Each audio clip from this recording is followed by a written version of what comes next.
ബില്ലുകൾ തടഞ്ഞുവെച്ച തമിഴ്നാട് ഗവർണറുടെ നടപടിക്കെതിരെ രൂക്ഷ വിമർശനവുമായി സുപ്രീം കോടതി.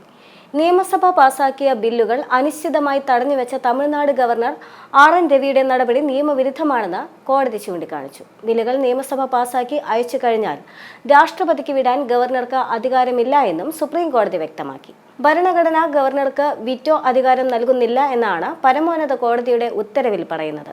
അസാധാരണമായ നടപടിയാണ് സുപ്രീം കോടതിയുടെ ഭാഗത്തു നിന്നും ഉണ്ടായത്. സംസ്ഥാന നിയമസഭ പാസാക്കിയ 10 ബില്ലുകളിൽ ഗവർണറുടെ നടപടി വൈകിയതിനെതിരെ തമിഴ്നാട് സർക്കാർ നൽകിയ ഹർജി പരിഗണിക്കുന്നതിനിടെയാണ് സുപ്രീം കോടതിയുടെ ഇടപെടൽ. ഇതോടെ സമാനമായ രീതിയിൽ ബില്ലുകൾ തടഞ്ഞുവെച്ച മറ്റ് ഗവർണർമാർക്കും ഈ ഉത്തരവ് മുന്നറിയിപ്പാകും എന്നതാണ് ശ്രദ്ധേയമായ കാര്യം. തമിഴ്നാട് ഗവർണറുടെ ദീർഘകാല നിഷ്ക്രിയത്വം ഭരണഘടനാ പ്രകാരം നിയമവിരുദ്ധമാണെന്ന് സുപ്രീം കോടതി പ്രഖ്യാപിച്ചു.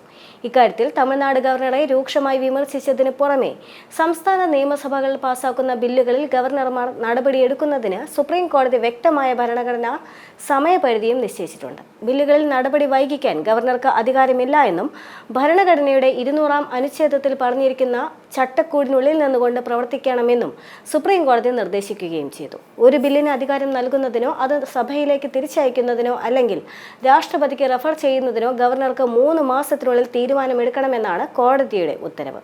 കൂടാതെ തന്നെ തമിഴ്നാട് സർക്കാരിന്റെ ഹർജിയിൽ പറയുന്ന 10 ബില്ലുകളും തത്വത്തിൽ അംഗീകരിക്കപ്പെട്ടതായും കോടതി വ്യക്തമാക്കുന്നുണ്ട്. തമിഴ്നാട്ടിൽ 10 ബില്ലുകൾ ഗവർണറുടെ പരിഗണനയിലായിരുന്ന സാഹചര്യത്തിൽ ഭരണഘടനാ വിരുദ്ധമായ കാലതാമസം കണക്കിലെടുത്ത് അവ അംഗീകരിച്ചതായി കണക്കാക്കാമെന്നായിരുന്നു കോടതിയുടെ നിരീക്ഷണം. തമിഴ്നാട് ഗവർണർ ബില്ലുകൾ അനിശ്ചിതമായി തടഞ്ഞുവെച്ച വിഷയത്തിൽ സുപ്രീം കോടതി പുറപ്പെടുവിച്ച വിധിയെ സ്വാഗതം ചെയ്തുകൊണ്ട് മുഖ്യമന്ത്രി പിണറായി വിജയനും ഇപ്പോൾ രംഗത്തെത്തി. രാജ്യത്തിന്റെ ഭരണഘടന വിഭാവനം ചെയ്യുന്ന ഫെഡറൽ സംവിധാനത്തെയും നിയമസഭയുടെ ജനാധിപത്യ അവകാശങ്ങളെയും ഉയർത്തിപ്പിടിക്കുന്നതാണ് സുപ്രീം കോടതിയുടെ വിധിയെന്നും പിണറായി വിജയൻ പറഞ്ഞു.